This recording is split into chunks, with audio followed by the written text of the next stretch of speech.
নমস্কার বন্ধুরা, আজকে আমি খুবই কম সময়ে প্রেসার কুকারে খিচুড়ি বানিয়ে দেখাচ্ছি। তার জন্য একটা কুকার নিয়েছি, তাতে কিছুটা সর্ষের তেল দিয়ে দিলাম।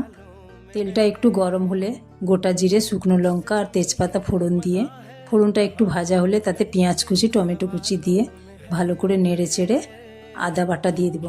আদা বাটা ভালো করে ভাজা হয়ে গেলে হলুদ গুঁড়ো, লঙ্কার গুঁড়ো, জিরে গুঁড়ো আর ধনে গুঁড়ো দিয়ে আবারও ভালো করে কষিয়ে নেব।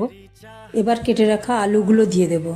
আলুগুলোকে মশলার সঙ্গে ভালো করে নেড়েচেড়ে ভেজে নেব। তারপরে আগে থেকে আমি মুগ ডাল ভেজে রেখেছিলাম, সেটা দিয়ে দেব। তারপরে কিছুটা মসুর ডালও দিয়ে দেব। মসুর ডালগুলোকে ভালো করে ধুয়ে জল ঝরিয়ে রেখেছিলাম।